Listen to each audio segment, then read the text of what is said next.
ತನುವು ನಿನ್ನದು ಮನವು ನಿನ್ನದು, ತನುವು ನಿನ್ನದು ಮನವು ನಿನ್ನದು, ಎನ್ನ ಜೀವನ ಧನವು ನಿನ್ನದು.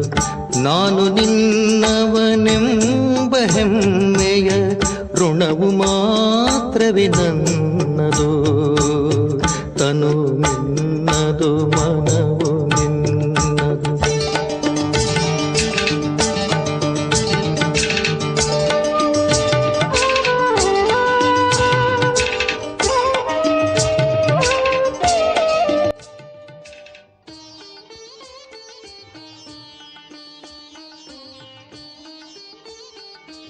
ಓಂ ಶಾಂತಿ. ದಿನಾಂಕ 15/12/2025 ಪ್ರಾತಃ ಮುರಳಿ. ಬಾಪ್ದಾದ ಮಧುಬನ. ಮಧುರ ಮಕ್ಕಳೇ, ನೀವೀಗ ಆತ್ಮಿಕ ತಂದೆಯ ಮೂಲಕ ಆತ್ಮಿಕ ವ್ಯಾಯಾಮವನ್ನು ಕಲಿಯುತ್ತಿದ್ದೀರಿ. ಈ ವ್ಯಾಯಾಮದಿಂದಲೇ ಮುಕ್ತಿಧಾಮ ಶಾಂತಿಧಾಮಕ್ಕೆ ಹೊರಟು ಹೋಗುವಿರಿ. ಶಿವ ಭಗವಾನುವಾಚ: ಆತ್ಮಿಕ ತಂದೆ ಆತ್ಮಿಕ ಮಕ್ಕಳಿಗೆ ಆತ್ಮಿಕ ಪಾಠಶಾಲೆಯಲ್ಲಿ ಆದೇಶ ನೀಡ್ತಾರೆ, ಅಥವಾ ಈ ರೀತಿ ಹೇಳಬಹುದು, ಮಕ್ಕಳಿಗೆ ವ್ಯಾಯಾಮ ಕಲಿಸುತ್ತಾರೆ. ಹೇಗೆ ಶಿಕ್ಷಕರು ಆದೇಶ ನೀಡ್ತಾರೆ ಹಾಗೂ ವ್ಯಾಯಾಮ ಕಲಿಸುತ್ತಾರಲ್ಲವೇ, ಈ ಆತ್ಮಿಕ ತಂದೆಯೂ ಸಹ ಮಕ್ಕಳಿಗೆ ಡೈರೆಕ್ಟ್ ಹೇಳ್ತಾರೆ. ಏನು ಹೇಳ್ತಾರೆ? ಮನ್ಮನಾಭವ.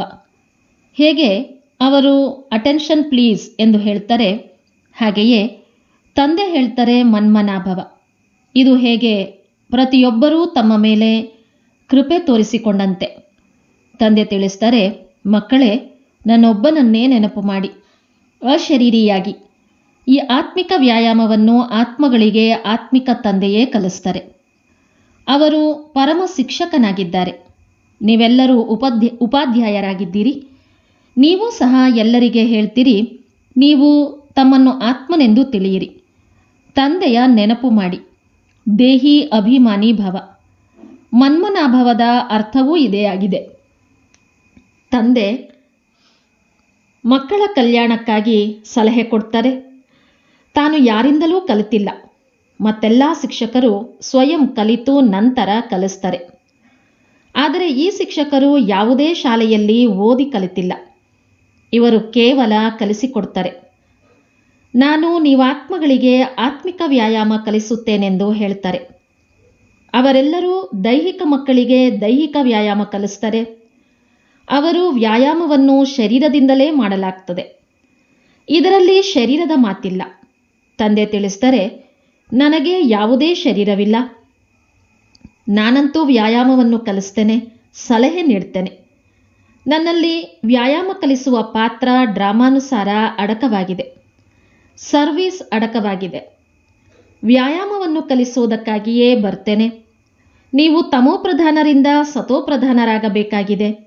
ಇದು ಬಹಳ ಸಹಜವಾಗಿದೆ. ಏಣಿಯ ಚಿತ್ರ ನಿಮ್ಮ ಬುದ್ಧಿಯಲ್ಲಿದೆ. ಹೇಗೆ 84 ಜನ್ಮಗಳ ಚಕ್ರ ಸುತ್ತಿ ಕೆಳಗಿಳಿದಿದ್ದೇವೆ. ನೀವೀಗ ಹಿಂತಿರುಗಿ ಹೋಗಬೇಕೆಂದು ತಂದೆ ತಿಳಿಸ್ತಾರೆ. ಈ ರೀತಿ ಮತ್ಯಾರೂ ತಮ್ಮ ಅನುಯಾಯಿಗಳಿಗೆ ಅಥವಾ ವಿದ್ಯಾರ್ಥಿಗಳಿಗೆ, ಹೇ ಆತ್ಮಿಕ ಮಕ್ಕಳೇ, ಈಗ ಹಿಂತಿರುಗಿ ಹೋಗಬೇಕೆಂಬ ಮಾತನ್ನು ತಿಳಿಸೋದಿಲ್ಲ. ಆತ್ಮಿಕ ತಂದೆಯ ವಿನಃ ಮತ್ಯಾರೂ ಈ ರೀತಿ ತಿಳಿಸಲು ಸಾಧ್ಯವಿಲ್ಲ. ಮಕ್ಕಳಿಗೆ ತಿಳಿದಿದೆ, ನಾವೀಗ ಹಿಂತಿರುಗಿ ಹೋಗಬೇಕಾಗಿದೆ. ಈ ಪ್ರಪಂಚವೇ ಈಗ ತಮೋಪ್ರಧಾನವಾಗಿದೆ. ನಾವು ಸತೋಪ್ರಧಾನ ಪ್ರಪಂಚದ ಮಾಲೀಕರಾಗಿದ್ದೆವು. ನಂತರ 84 ಜನ್ಮಗಳ ಚಕ್ರವನ್ನು ಸುತ್ತಿ ತಮೋಪ್ರಧಾನ ಪ್ರಪಂಚದ ಮಾಲೀಕರಾಗಿದ್ದೇವೆ. ಇಲ್ಲಿ ದುಃಖವೇ ದುಃಖವಿದೆ. ತಂದೆಗೆ ದುಃಖಹರ್ತ ಸುಖಕರ್ತನೆಂದು ಹೇಳ್ತಾರೆ. ಅರ್ಥಾತ್ ತಮೋಪ್ರಧಾನರಿಂದ ಸತೋಪ್ರಧಾನರನ್ನಾಗಿ ಮಾಡುವವರು ಒಬ್ಬರೇ ತಂದೆಯಾಗಿದ್ದಾರೆ. ನೀವು ಮಕ್ಕಳು ತಿಳಿದುಕೊಂಡಿದ್ದೀರಿ, ನಾವು ಬಹಳ ಸುಖವನ್ನು ನೋಡಿದ್ದೇವೆ, ಹೇಗೆ ರಾಜ್ಯಭಾರ ಮಾಡಿದೆವು ಎಂಬುದು ನೆನಪಿಲ್ಲ. ಆದರೆ ಗುರಿ ಧ್ಯೇಯ ಸಮ್ಮುಖದಲ್ಲಿದೆ. ಸ್ವರ್ಗ ಹೂವಿನ ಉದ್ಯಾನವನವಾಗಿದೆ. ನಾವೀಗ ಮುಳ್ಳುಗಳಿಂದ ಹೂಗಳಾಗ್ತಿದ್ದೇವೆ. ಹೇಗೆ ನಿಶ್ಚಯವನ್ನಿಡುವುದು ಎಂದು ನೀವು ಹೇಳೋದಿಲ್ಲ. ಒಂದು ವೇಳೆ ಸಂಶಯವಿದ್ದರೆ ವಿನಶ್ಯಂತಿಯಾಗುವರು. ಶಾಲೆಯಿಂದ ಹೆಜ್ಜೆಯನ್ನು ಹೊರತೆಗೆದರೆ ವಿದ್ಯಾಭ್ಯಾಸ ನಿಂತು ಹೋಗುವುದು, ಪದವಿಯೂ ವಿನಾಶವಾಗುವುದು, ಬಹಳ ನಷ್ಟವಾಗ್ತದೆ. ಅಂದರೆ ಅವರು ಪ್ರಜೆಗಳಲ್ಲಿಯೂ ಕಡಿಮೆ ಪದವಿ ಪಡೆಯುತ್ತಾರೆ. ಮೂಲ ಮಾತು ಸತೋಪ್ರಧಾನ, ಪೂಜ್ಯ ದೇವಿ ದೇವತೆಗಳಾಗಬೇಕಾಗಿದೆ. ಈಗಂತೂ ದೇವತೆಗಳಲ್ಲ, ನೀವು ಬ್ರಾಹ್ಮಣರಿಗೆ ತಿಳುವಳಿಕೆ ಬಂದಿದೆ, ಬ್ರಾಹ್ಮಣರೇ ಬಂದು ತಂದೆಯಿಂದ ಈ ಡ್ರಿಲ್ಲನ್ನು ಕಲಿತೀರಿ, ಒಳಗೆ ಖುಷಿಯೂ ಇರ್ತದೆ, ಈ ವಿದ್ಯೆ ಬಹಳ ಇಷ್ಟವಾಗ್ತದೆಯಲ್ಲವೇ? ಭಗವಾನು ವಾಚ್ಯವಾಗಿದೆ, ಭಲೆ ಅವರು ಕೃಷ್ಣನ ಹೆಸರು ಹಾಕಿದ್ದಾರೆ, ಆದರೆ ನೀವು ತಿಳಿದುಕೊಂಡಿದ್ದೀರಿ ಕೃಷ್ಣ ಈ ಡ್ರಿಲ್ಲನ್ನು ಕಲಿಸಲಿಲ್ಲ, ಇದನ್ನು ತಂದೆಯೇ ಕಲಿಸ್ತಾರೆ. ಕೃಷ್ಣನ ಆತ್ಮವೂ ಸಹ ಭಿನ್ನ ನಾಮರೂಪಗಳನ್ನು ಧಾರಣೆ ಮಾಡ್ತಾ ಈಗ ತಮೋಪ್ರಧಾನವಾಗಿದೆ. ಆ ಆತ್ಮನಿಗೂ ಸಹ ತಂದೆ ರಾಜಯೋಗ ಕಲಿಸ್ತಾರೆ, ಆದರೆ ತಂದೆ ಯಾರಿಂದಲೂ ಕಲಿಯೋದಿಲ್ಲ. ಮತ್ತೆಲ್ಲರೂ ಯಾರಿಂದಲಾದರೂ ಅವಶ್ಯವಾಗಿ ಕಲಿತಾರೆ. ಆದರೆ ಇವರು ಕಲಿಸುವಂತಹ ಆತ್ಮಿಕ ತಂದೆಯಾಗಿದ್ದಾರೆ. ಅವರು ನಿಮಗೆ ಕಲಿಸ್ತಾರೆ, ಮತ್ತೆ ನೀವು ಅನ್ಯರಿಗೆ ಕಲಿಸಿಕೊಡ್ತೀರಿ. ನೀವು 84 ಜನ್ಮಗಳನ್ನು ಪಡೆದು ಪತಿತರಾಗಿದ್ದೀರಿ, ಈಗ ಮತ್ತೆ ಪಾವನರಾಗಬೇಕಾಗಿದೆ. ಅದಕ್ಕಾಗಿ ಆತ್ಮಿಕ ತಂದೆಯನ್ನು ನೆನಪು ಮಾಡಿ. ಭಕ್ತಿ ಮಾರ್ಗದಲ್ಲಿ ನೀವು ಹೇ ಪತಿತ ಪಾವನ ಎಂದು ಹಾಡ್ತಾ ಬಂದಿದ್ದೀರಿ. ಈಗಲೂ ಸಹ ನೀವು ಎಲ್ಲಿಯಾದರೂ ಹೋಗಿ ನೋಡಿ, ನೀವು ರಾಜ ಋಷಿಗಳಲ್ಲವೇ? ಎಲ್ಲಿ ಬೇಕಾದರೂ ತಿರುಗಾಡಬಹುದು, ನಿಮಗೆ ಯಾವುದೇ ಬಂಧನವಿಲ್ಲ. ನಿಮಗೆ ಈ ನಿಶ್ಚಯವಿದೆ, ಬೇಹದ್ದಿನ ತಂದೆ ನಮ್ಮ ಸೇವೆಗಾಗಿ ಬಂದಿದ್ದಾರೆ ಅಂದ ಮೇಲೆ ತಂದೆ ಮಕ್ಕಳಿಂದ ವಿದ್ಯೆಯ ಶುಲ್ಕವನ್ನು ಹೇಗೆ ತೆಗೆದುಕೊಳ್ಳುವರು? ಹೇಗೆ ಶಿಕ್ಷಕನ ಮಕ್ಕಳು ಅದೇ ಶಾಲೆಯಲ್ಲಿ ಓದುತ್ತಿದ್ದರೆ ಅವರಿಗೆ ಉಚಿತವಾಗಿ ಓದಿಸುತ್ತಾರಲ್ಲವೇ? ಹಾಗೆಯೇ ಈ ತಂದೆಯೂ ಸಹ ಉಚಿತವಾಗಿ ಓದಿಸ್ತಾರೆ. ಅಂದ ಮೇಲೆ ನಾವು ಎಲ್ಲವನ್ನೂ ತಂದೆಗೆ ಕೊಡ್ತೇವೆ ಎಂದು ನೀವು ತಿಳಿಯಬೇಡಿ. ಇದು ಶುಲ್ಕವಲ್ಲ. ವಾಸ್ತವದಲ್ಲಿ ನೀವು ತಂದೆಗೆ ಕೊಡುವುದೇನೂ ಇಲ್ಲ. ಬದಲಾಗಿ ನೀವು ಇನ್ನೂ ಅವರಿಂದ ಇನ್ನಷ್ಟು ಪಡೆದುಕೊಳ್ತೀರಿ. ಮನುಷ್ಯರು ದಾನ ಧರ್ಮ ಮಾಡ್ತಾರೆ, ಇದರ ಫಲ ನಮಗೆ ಇನ್ನೊಂದು ಜನ್ಮದಲ್ಲಿ ಸಿಗುವುದೆಂದು ತಿಳಿತಾರೆ. ಅವರಿಗೆ ಅಲ್ಪಕಾಲದ ಕ್ಷಣ ಮಾತ್ರದ ಸುಖ ಸಿಗ್ತದೆ.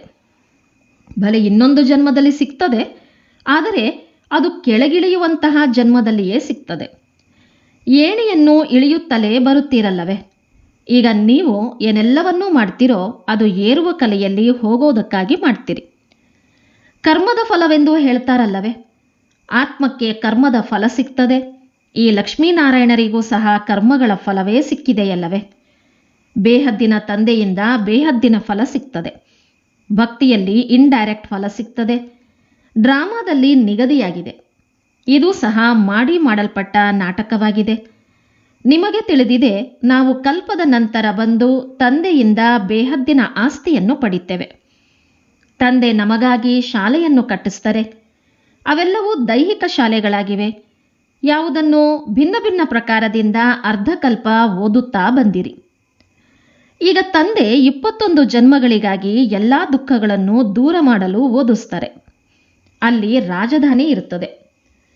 ಅದರಲ್ಲಿ ನಂಬರ್ ವಾರಂತೂ ಬಂದೇ ಬರ್ತಾರೆ. ಹೇಗೆ ಇಲ್ಲಿಯೂ ಸಹ ರಾಜ, ರಾಣಿ, ಮಂತ್ರಿ, ಪ್ರಜೆ ಮೊದಲಾದವರೆಲ್ಲರೂ ನಂಬರ್ ವಾರ್ ಇರ್ತಾರೆ. ಇವರು ಹಳೆಯ ಪ್ರಪಂಚದಲ್ಲಿದ್ದಾರೆ, ಆದರೆ ಹೊಸ ಪ್ರಪಂಚದಲ್ಲಿ ಬಹಳ ಕಡಿಮೆ ಜನಸಂಖ್ಯೆ ಇರ್ತದೆ. ಬಹಳಷ್ಟು ಸುಖವಿರ್ತದೆ. ನೀವು ವಿಶ್ವದ ಮಾಲೀಕರಾಗ್ತೀರಿ. ರಾಜ ಮಹಾರಾಜರು ಇದ್ದು ಹೋಗಿದ್ದಾರೆ, ಅವರು ಎಷ್ಟೊಂದು ಖುಷಿಯನ್ನು ಆಚರಿಸ್ತಾರೆ. ಆದರೆ ತಂದೆ ತಿಳಿಸ್ತಾರೆ, ಅವರೆಲ್ಲರೂ ಕೆಳಗೆ ಇಳಿಯಲೇಬೇಕಾಗಿದೆ. ಎಲ್ಲರೂ ಕೆಳಗಿಳಿತಾರೆ. ದೇವತೆಗಳ ಕಲೆಗಳು ಸಹ ನಿಧಾನವಾಗಿ ಕಡಿಮೆಯಾಗ್ತದೆ. ಆದರೆ ಅಲ್ಲಿ ರಾವಣ ರಾಜ್ಯವೇ ಇರೋದಿಲ್ಲ. ಆದ್ದರಿಂದ ಸುಖವಿರ್ತದೆ. ಇಲ್ಲಿ ರಾವಣ ರಾಜ್ಯವಿದೆ. ನೀವು ಹೇಗೆ ಏರುತ್ತೀರೋ ಹಾಗೆಯೇ ಇಳಿಯುತ್ತೀರಿ. ಆತ್ಮಗಳು ನಾಮರೂಪವನ್ನು ಧಾರಣೆ ಮಾಡ್ತಾ ಕೆಳಗಿಳಿದು ಬಂದಿದ್ದೀರಿ.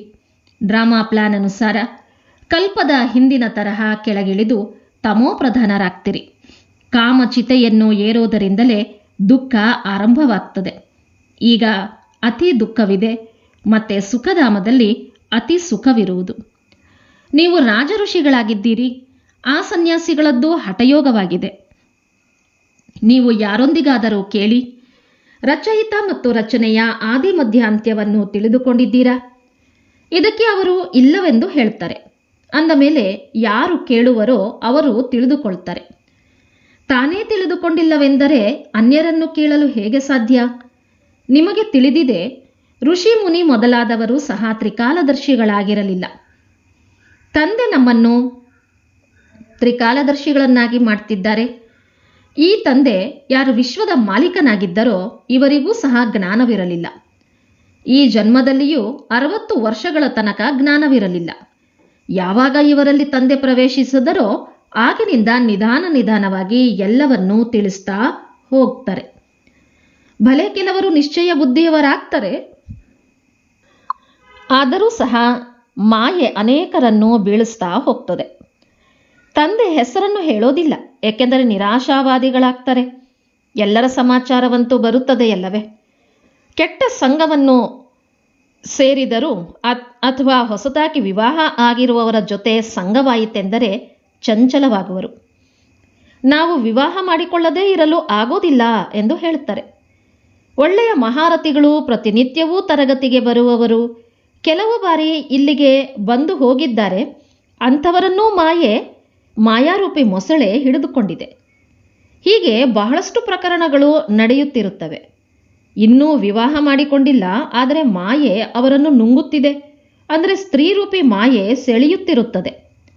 ಅವರು ಮೊಸಳೆಯ ಬಾಯಲ್ಲಿ ಸಿಕ್ಕಿ ಹಾಕಿಕೊಂಡಿದ್ದಾರೆ. ಮತ್ತೆ ನಿಧಾನವಾಗಿ ಅದು ನುಂಗಿಬಿಡುತ್ತದೆ. ಕೆಲವರು ಹುಡುಗಾಟಿಕೆ ಮಾಡ್ತಾರೆ ಅಥವಾ ನೋಡುತ್ತಿದ್ದಂತೆಯೇ ಚಂಚಲವಾಗ್ತಾರೆ. ನಾವು ಮೇಲಿನಿಂದ ಒಮ್ಮೆಲೆ ಕೆಳಗೆ ಬಿದ್ದು ಹೋಗಿದ್ದೇವೆ ಎಂಬುದನ್ನು ತಿಳಿದುಕೊಳ್ತಾರೆ. ತಂದೆ ಹೇಳ್ತಾರೆ, ಇವರು ಬಹಳ ಒಳ್ಳೆಯ ಮಗುವಾಗಿದ್ದರು, ಪಾಪ ಮಾಯೆಗೆ ವಶರಾದರು. ತಂದೆಯಂತೂ ಮಕ್ಕಳಿಗೆ ಸದಾ ಇದನ್ನೇ ಬರೀತಾರೆ, ಮಕ್ಕಳೇ, ಬ್ರಾಹ್ಮಣ ಜೀವನದಲ್ಲಿ ಅಮರವಾಗಿರಿ, ಎಲ್ಲಿಯೂ ಮಾಯೆಯ ಪ್ರಭಾವ ಬೀರದಿರಲಿ. ಶಾಸ್ತ್ರಗಳಲ್ಲಿಯೂ ಕೆಲವೊಂದು ಮಾತುಗಳಿವೆ. ಈ ಮಾತುಗಳು ನಂತರದಲ್ಲಿ ಗಾಯನ ಮಾಡಲ್ಪಡ್ತವೆ. ಅಂದಾಗ ನೀವು ಪುರುಷಾರ್ಥ ಮಾಡಿಸ್ತೀರಿ. ಎಲ್ಲಿಯೂ ಮಾಯಾರೂಪಿ ಮೊಸಳೆ ನುಂಗಿ ಹಾಳಾಗುವಂತಾಗಬಾರದು. ಮಾಯೆ ಭಿನ್ನ ಭಿನ್ನ ರೂಪದಲ್ಲಿ ಹಿಡಿದುಕೊಳ್ತದೆ. ಮೂಲ ಮಾತು ಕಾಮ ಮಹಾಶತ್ರುವಾಗಿದೆ. ಇದರಿಂದ ಬಹಳ ಸಂಭಾಳನೆ ಮಾಡಿಕೊಳ್ಳಬೇಕಾಗಿದೆ. ಪತಿತ ಪ್ರಪಂಚದಿಂದ ಪಾವನ ಪ್ರಪಂಚ ಹೇಗಾಗುತ್ತಿದೆ ಎಂಬುದನ್ನು ನೀವು ನೋಡುತ್ತೀರಿ. ಇದರಲ್ಲಿ ತಬ್ಬಿಬ್ಬಾಗುವ ಮಾತೇ ಇಲ್ಲ. ಕೇವಲ ತಮ್ಮನ್ನು ಆತ್ಮನೆಂದು ತಿಳಿದು ತಂದೆಯ ನೆನಪು ಮಾಡೋದರಿಂದ ಎಲ್ಲ ದುಃಖಗಳು ದೂರವಾಗ್ತವೆ. ತಂದೆಯೇ ಪತಿತ ಪಾವನಾಗಿದ್ದಾರೆ. ಇದು ಯೋಗ ಬಲವಾಗಿದೆ. ಭಾರತದ ಪ್ರಾಚೀನ ರಾಜಯೋಗ ಬಹಳ ಪ್ರಸಿದ್ಧವಾಗಿದೆ. ಕ್ರಿಸ್ತನಿಗೆ 3000 ವರ್ಷಗಳ ಮೊದಲು ಸ್ವರ್ಗವಿತ್ತೆಂದು ಹೇಳ್ತಾರೆ. ಅಂದ ಮೇಲೆ ಅವಶ್ಯವಾಗಿ ಮತ್ಯಾವುದೇ ಧರ್ಮವಿರಲಿಲ್ಲ. ಎಷ್ಟು ಸಹಜ ಮಾತಾಗಿದೆ, ಆದರೆ ತಿಳಿದುಕೊಂಡಿಲ್ಲ. ನೀವೀಗ ತಿಳಿದುಕೊಂಡಿದ್ದೀರಿ. ಆ ರಾಜ್ಯವನ್ನು ಪುನಃ ಸ್ಥಾಪನೆ ಮಾಡುವ ತಂದೆ ಬಂದಿದ್ದಾರೆ. 5000 ವರ್ಷಗಳ ಮೊದಲು ಸಹ ಶಿವತಂದೆ ಬಂದಿದ್ದರು. ಅವಶ್ಯವಾಗಿ ಹೇಗೆ ಈಗ ಜ್ಞಾನವನ್ನು ಕೊಡುತ್ತಿದ್ದಾರೆಯೋ ಇದೇ ಜ್ಞಾನವನ್ನು ಕಲ್ಪದ ಹಿಂದೆಯೂ ಕೊಟ್ಟಿದ್ದರು. ಸ್ವಯಂ ತಂದೆಯೇ ಹೇಳ್ತಾರೆ, ನಾನು ಕಲ್ಪಕಲ್ಪವೂ ಸಂಗಮದಲ್ಲಿ ಸಾಧಾರಣ ತನುವಿನಲ್ಲಿ ಬಂದು ರಾಜಯೋಗ ಕಲಿಸ್ತೇನೆ. ನೀವು ರಾಜ ಋಷಿಗಳಾಗಿದ್ದೀರಿ, ಮೊದಲು ಆಗಿರಲಿಲ್ಲ. ಈಗ ತಂದೆ ಬಂದಿದ್ದಾರೆ, ಆದ್ದರಿಂದ ನೀವು ತಂದೆಯ ಬಳಿ ಇದ್ದೀರಿ, ಓದುತ್ತೀರಿ, ಸ್ಥೂಲ ಸೂಕ್ಷ್ಮ ಸೇವೆಯನ್ನೂ ಮಾಡುತ್ತೀರಿ. ಭಕ್ತಿ ಮಾರ್ಗದಲ್ಲಿಯೂ ಸರ್ವೀಸ್ ಮಾಡ್ತಾರೆ ಮತ್ತು ಗೃಹಸ್ಥವನ್ನೂ ಸಂಭಾಳನೆ ಮಾಡ್ತಾರೆ. ತಂದೆ ತಿಳಿಸ್ತಾರೆ, ಈಗ ಭಕ್ತಿ ಮುಕ್ತಾಯವಾಯಿತು, ಜ್ಞಾನ ಆರಂಭವಾಗ್ತದೆ. ನಾನು ಜ್ಞಾನದಿಂದ ಸದ್ಗತಿ ಕೊಡಲು ಬರ್ತೇನೆ. ತಂದೆ ನಮ್ಮನ್ನು ಪಾವನರನ್ನಾಗಿ ಮಾಡುತ್ತಿದ್ದಾರೆಂಬುದು ಸಹ ನಿಮ್ಮ ಬುದ್ಧಿಯಲ್ಲಿದೆ. ತಂದೆ ಹೇಳ್ತಾರೆ, ಡ್ರಾಮಾನುಸಾರ ನಿಮಗೆ ಮಾರ್ಗವನ್ನು ತಿಳಿಸಲು ಬಂದಿದ್ದೇನೆ. ಶಿಕ್ಷಕರು ಓದಿಸುತ್ತಾರೆ, ಗುರಿ ಧ್ಯೇಯವೂ ಸಮ್ಮುಖದಲ್ಲಿದೆ. ಇದು ಸರ್ವಶ್ರೇಷ್ಠ ವಿದ್ಯೆಯಾಗಿದೆ. ಹೇಗೆ ಕಲ್ಪದ ಹಿಂದೆಯೂ ತಿಳಿಸಿದ್ದರೂ ಅದನ್ನೇ ತಿಳಿಸುತ್ತಿರುತ್ತಾರೆ.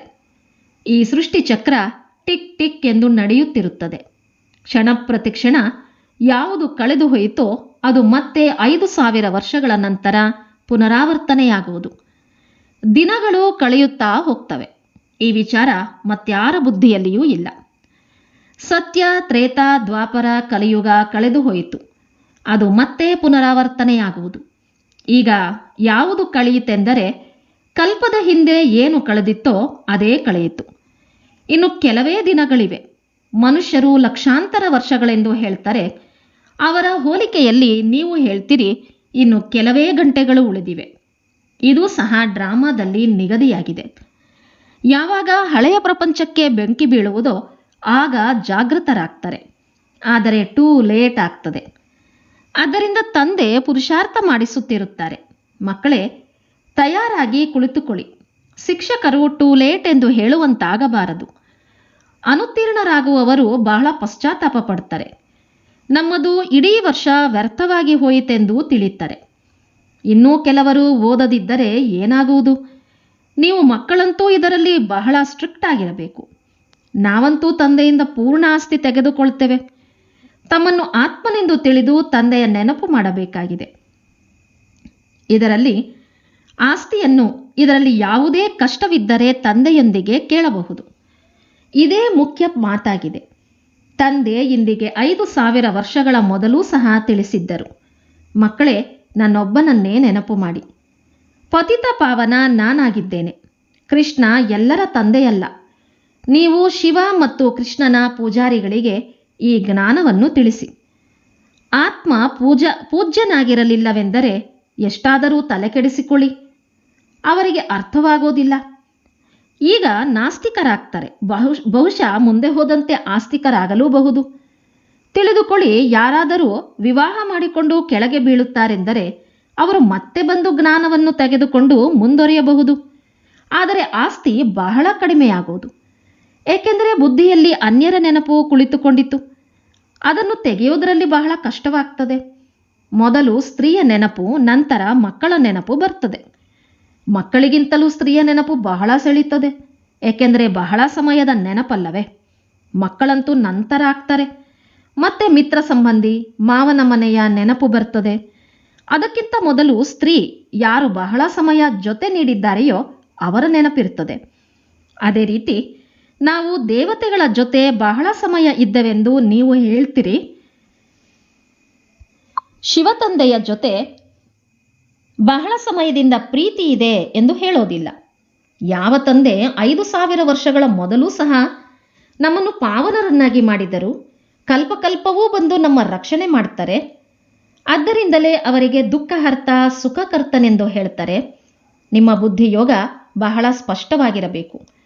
ತಂದೆ ತಿಳಿಸ್ತಾರೆ, ನೀವು ಈ ಕಣ್ಣುಗಳಿಂದ ಏನೆಲ್ಲವನ್ನೂ ನೋಡ್ತೀರೋ ಅದೆಲ್ಲವೂ ಸ್ಮಶಾನವಾಗಲಿದೆ. ನೀವೀಗ ಸಂಗಮದಲ್ಲಿದ್ದೀರಿ, ಅಮರಲೋಕ ಬರಲಿದೆ. ನಾವೀಗ ಪುರುಷೋತ್ತಮರಾಗಲು ಪುರುಷಾರ್ಥ ಮಾಡ್ತಿದ್ದೇವೆ.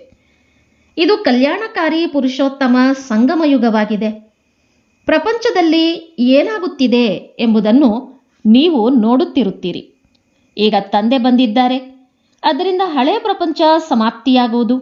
ಮುಂದೆ ಹೋದಂತೆ ಅನೇಕರಿಗೆ ಇದು ಗಮನಕ್ಕೆ ಬರುವುದು. ಅವಶ್ಯವಾಗಿ ಯಾರೋ ಗುಪ್ತ ರೂಪದಲ್ಲಿ ಬಂದಿದ್ದಾರೆ, ಪ್ರಪಂಚವನ್ನು ಪರಿವರ್ತನೆ ಮಾಡ್ತಿದ್ದಾರೆ. ಇದು ಅದೇ ಮಹಾಭಾರತ ಯುದ್ಧವಾಗಿದೆ. ನೀವು ಸಹ ಎಷ್ಟೊಂದು ಬುದ್ಧಿವಂತರಾಗಿದ್ದೀರಿ. ಇವು ಬಹಳ ಮಂಥನ ಮಾಡುವ ಮಾತುಗಳಾಗಿವೆ. ತಮ್ಮ ಶ್ವಾಸವೂ ಸಹ ವ್ಯರ್ಥವಾಗಿ ಕಳೆಯಬಾರದು. ಏಕೆಂದರೆ ನಿಮಗೆ ತಿಳಿದಿದೆ, ಶ್ವಾಸ ಜ್ಞಾನದಿಂದಲೇ ಸಫಲವಾಗ್ತದೆ. ಒಳ್ಳೆಯದು. ಮಧುರಾತಿ ಮಧುರ ಅಗಲಿ ಹೋಗಿ ಮರಳಿ ಸಿಕ್ಕಿರುವ ಮಕ್ಕಳ ಪ್ರತಿ ಮಾತಾಪಿತಾ ಬಾಪ್ದಾದರವರ ನೆನಪು, ಪ್ರೀತಿ ಹಾಗೂ ಸುಪ್ರಭಾತ.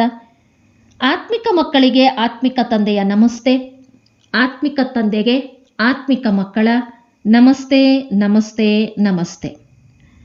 ಧಾರಣೆಗಾಗಿ ಮುಖ್ಯಾಂಶಗಳು: ಮಾಯೆಯಿಂದ ಪಾರಾಗಲು ಸಂಘದೋಷದಿಂದ ತಮ್ಮನ್ನು ಬಹಳ ಸಂಭಾಳನೆ ಮಾಡಿಕೊಳ್ಳಬೇಕಾಗಿದೆ. ತನ್ನ ಬುದ್ಧಿಯೋಗ ಸ್ಪಷ್ಟವಾಗಿಟ್ಟುಕೊಳ್ಳಬೇಕು. ಶ್ವಾಸವನ್ನು ವ್ಯರ್ಥವಾಗಿ ಕಳೆಯಬಾರದು. ಜ್ಞಾನದಿಂದ ಸಫಲ ಮಾಡಿಕೊಳ್ಳಬೇಕಾಗಿದೆ. ಸಮಯ ಸಿಕ್ಕಿದರೆ ಸಾಕು, ಯೋಗ ಬಲವನ್ನು ಜಮಾ ಮಾಡಿಕೊಳ್ಳಲು ಆತ್ಮಿಕ ಡ್ರಿಲ್ಲಿನ ಅಭ್ಯಾಸ ಮಾಡಬೇಕು. ಈಗ ಯಾವುದೇ ಹೊಸ ಬಂಧನವನ್ನು ಮಾಡಿಕೊಳ್ಳಬಾರದು.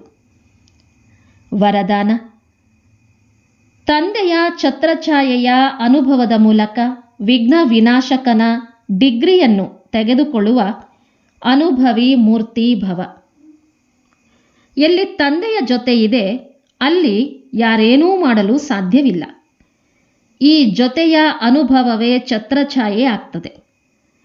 ಬಾಪ್ದಾದರವರು ಸದಾ ಮಕ್ಕಳ ರಕ್ಷಣೆ ಮಾಡಿಯೇ ಮಾಡ್ತಾರೆ. ಪರೀಕ್ಷೆಗಳು ಬರ್ತವೆ ತಾವುಗಳು ಅನುಭವಿಯಾಗೋದಕ್ಕಾಗಿ. ಆದ್ದರಿಂದ ಸದಾ ತಿಳಿದುಕೊಳ್ಳಬೇಕು, ಈ ಪರೀಕ್ಷೆ ಮುಂದಿನ ಕ್ಲಾಸಿಗೆ ಹೋಗೋದಕ್ಕಾಗಿ ಬರುತ್ತಿದೆ. ಇದರಿಂದಲೇ ಸದಾ ಕಾಲಕ್ಕಾಗಿ ವಿಘ್ನ ವಿನಾಶಕನ ಡಿಗ್ರಿ ಮತ್ತು ಅನುಭವಿ ಮೂರ್ತಿಯಾಗುವ ವರದಾನ ಸಿಗ್ತದೆ. ಒಂದು ವೇಳೆ ಈಗೇನಾದರೂ ಸ್ವಲ್ಪ ವಿಘ್ನವನ್ನು ಹಾಕುತ್ತಾರೆಂದರೆ ನಿಧಾನವಾಗಿ ತಣ್ಣಗಾಗ್ತಾರೆ. ಸುವಾಕ್ಯ: ಯಾರು ಸಮಯದಲ್ಲಿ ಸಹಯೋಗಿಯಾಗ್ತಾರೆ ಅವರಿಗೆ ಒಂದಕ್ಕೆ ಪದುಮದಷ್ಟು ಫಲ ಸಿಗ್ತದೆ. ಅವ್ಯಕ್ತ ಸೂಚನೆ: ಈಗ ಸಂಪನ್ನ ಅಥವಾ ಕರ್ಮಾತೀತರಾಗುವುದರಲ್ಲಿ ತತ್ಪರರಾಗಿರಿ. ಹೇಗೆ ನೋಡುವುದು, ಕೇಳುವುದು, ಹೇಳುವುದು ಈ ವಿಶೇಷ ಕರ್ಮ ಸಹಜ ಅಭ್ಯಾಸದಲ್ಲಿ ಬಂದಿದೆ, ಹಾಗೆಯೇ ಕರ್ಮಾತೀತರಾಗುವ ಸ್ಟೇಜ್ ಅರ್ಥಾತ್ ಕರ್ಮಗಳನ್ನು ಸಂಕ್ಷಿಪ್ತಗೊಳಿಸುವ ಶಕ್ತಿಯಿಂದ ಕರ್ಮಾತೀತರಾಗಿ ಬಿಡಿ. ಒಂದಾಗಿದೆ ಕರ್ಮ ಅಧೀನ ಸ್ಟೇಜ್, ಇನ್ನೊಂದಾಗಿದೆ ಕರ್ಮಾತೀತ ಅರ್ಥಾತ್ ಕರ್ಮ ಅಧಿಕಾರಿ ಸ್ಟೇಜ್. ಚೆಕ್ ಮಾಡಿಕೊಳ್ಳಿ. ನನ್ನ ಕರ್ಮೇಂದ್ರಿಯ ಜೀತ್, ಸ್ವರಾಜ್ಯಾಧಿಕಾರಿ ರಾಜರ ರಾಜ್ಯ ಕಾರೋಬಾರ್ ಸರಿಯಾಗಿ ನಡೆಯುತ್ತಿದೆಯೇ? ಇಂದಿನ ಮುರಳಿಯ ಪ್ರಶ್ನೋತ್ತರ: ತಂದೆ ಮಕ್ಕಳಿಗೆ ಪುರುಷಾರ್ಥ ಮಾಡಿಸುತ್ತಿರುತ್ತಾರೆ, ಆದರೆ ಮಕ್ಕಳು ಯಾವ ಮಾತಿನಲ್ಲಿ ಬಹಳ ಸ್ಟ್ರಿಕ್ಟ್ ಆಗಿ ಇರಬೇಕು? ಹಳೆಯ ಪ್ರಪಂಚಕ್ಕೆ ಬೆಂಕಿ ಬೀಳುವ ಮೊದಲೇ ತಯಾರಾಗಿರಿ. ತಮ್ಮನ್ನು ಆತ್ಮನೆಂದು ತಿಳಿದು ತಂದೆಯ ನೆನಪಿನಲ್ಲಿದ್ದು ತಂದೆಯಿಂದ ಸಂಪೂರ್ಣ ಆಸ್ತಿ ತೆಗೆದುಕೊಳ್ಳುವುದರಲ್ಲಿ ಬಹಳ ಕಟ್ಟುನಿಟ್ಟಾಗಿರಬೇಕಾಗಿದೆ. ಅನುತ್ತೀರ್ಣರಾಗಬಾರದು. ಹೇಗೆ ಆ ವಿದ್ಯಾರ್ಥಿಗಳು ಅನುತ್ತೀರ್ಣರಾದರೆ ಪಶ್ಚಾತ್ತಾಪ ಪಡ್ತಾರೆ, ನಮ್ಮದು ಇಡೀ ವರ್ಷ ವ್ಯರ್ಥವಾಗಿ ಹೋಯಿತು ಎಂದು ತಿಳಿತಾರೆ. ಕೆಲವರಂತೂ ಓದದಿದ್ದರೇನು ಎಂದು ಹೇಳ್ತಾರೆ. ಆದರೆ ನೀವು ಇದರಲ್ಲಿ ಬಹಳ ಬಿಗಿಯಾಗಿರಬೇಕು. ಶಿಕ್ಷಕರು ಟೂ ಲೇಟ್ ಎಂದು ಹೇಳುವಂತಾಗಬಾರದು. ಒಳ್ಳೆಯದು. ಓಂ ಶಾಂತಿ.